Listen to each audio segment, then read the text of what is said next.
अगं by I अहो या तर मक्याच्या लाया आहेत पण त्याला कॉर्नफ्लेक्स म्हटलं की कसलं भारी वाटतंय. True true.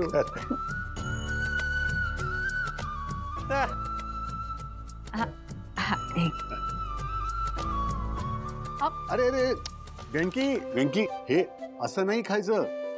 थांब जरा आरती त्याला एक बोल.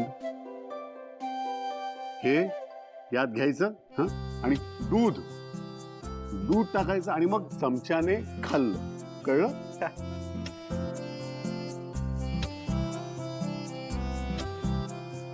कसे ए वेंकी चल उठ. वेंकी चल उठ, मला नाश्ता करायचा. उठ उठ. वेंकी काय चाललंय तुझं? उठ उठ काय करतोय? दिसत नाही का खातोय तू? बाबा मला नाश्ता करून ऑफिसला जायचंय.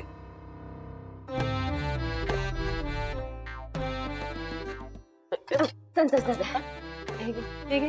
हा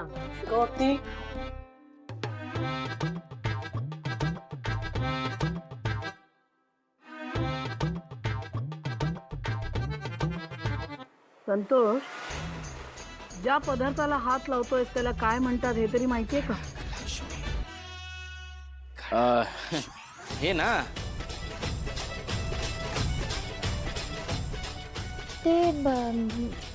तू थांब.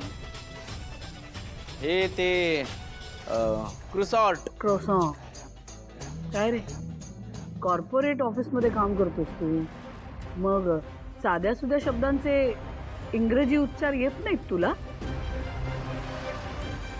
काय ग वीणा, आठवते का तुला आपण या संतोषच्या ऑफिसच्या एका कार्यक्रमाला गेलो होतो तेव्हा? तुम्हाला माहितीये का हो, आम्हाला कसं हाय फाय लोकांमध्ये वावरता येत नाही म्हणून यथेच्छ अपमान केला होता या मुलाने आमचा.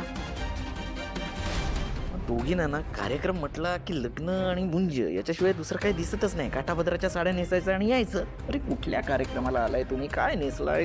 तुम्हाला ना कुठेही न्यायची सोय बरी नाही का?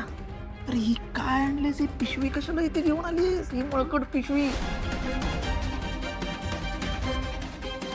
पण वीणा, अगं तुझ्या नवऱ्याला तर साधे सुधे इंग्रजी उच्चार पण येत नाही, आपल्याला आजच कळतंय.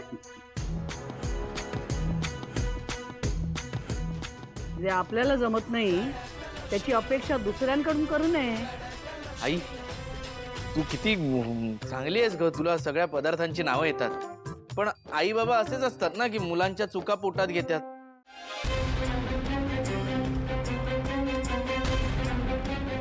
ते जॉबला वगैरे जाणं खरंच ते कॅन्सल करा. एन्जॉय करा ना लाईफ तुम्ही. बाकी सगळं तुम्ही माझ्यावर सोडा.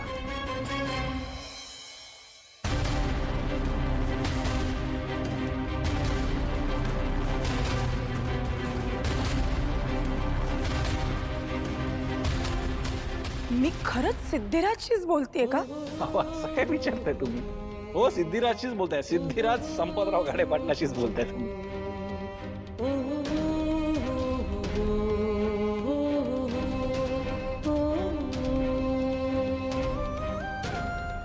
बरोबर आहे, मी सिद्धिराजशी नाही, सिद्धिराज संपतराव गाडे पाटलांशी बोलते.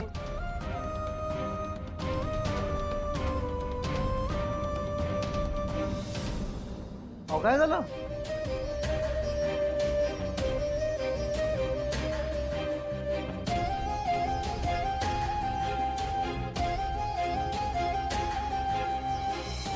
अरे काय झालं काय भावना मॅडम? मी तर त्यांना इतकंच बोललो की आराम करा. असा रडवेला चेहरा होऊन का गेले आहात त्या? रेणुका, बघितलंस आज कितीतरी दिवसांनी आपला सिद्धू आपल्यात आला ग. खरं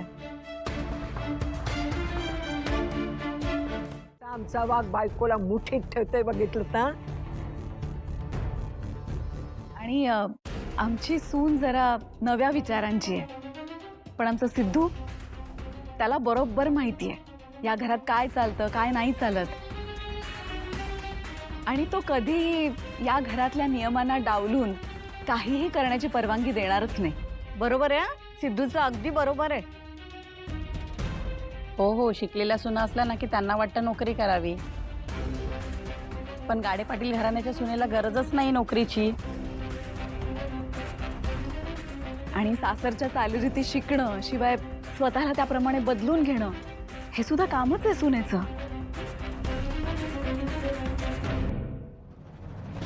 हे काय भलतंच होऊन बसलं. आता हे सगळे पुन्हा सिद्धूचं कौतुक करायला लागले. हे असं झालं तर हातात तोंडाशी आलेला घास निसटून जाईल. रेणुका, सिद्धूनं लाज राखली आपली. देवा, असाच सिद्धूला आमच्या बाजूने वळव. सिद्धू लवकर शहाणा होऊ दे. संतोषचा चेहरा ना अगदी बघण्यासारखा झाला होता.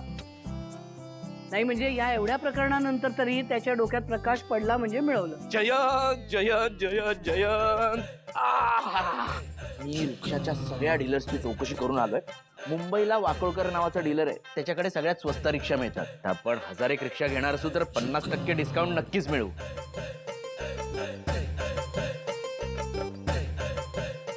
आणि सीएनजीच्या बाबतीत म्हणायचं झालं ना तर आपल्या हायवेच्या शेवटचा जो सीएनजी पंप आहे ना, तिकडे 1.5 रुपयाने सीएनजी स्वस्त मिळतो, कारण जिल्हा बदलतो. तर सीएनजी आपण आपल्या रिक्षामध्ये तिथूनच भरू, म्हणजे आपले जरा पैसे वाचतील. बाकी ब्रँडिंगच्या आयडियाज पण आहेत माझ्याकडे, पण ते आपण हळूहळू डिस्कस करूच. अहो काय बोलताय तुम्ही हे? आणि आज अचानक एवढ्या लवकर ऑफिस वरून कसे काय आलात? कसं काय आलो म्हणजे सोडली नोकरी. काय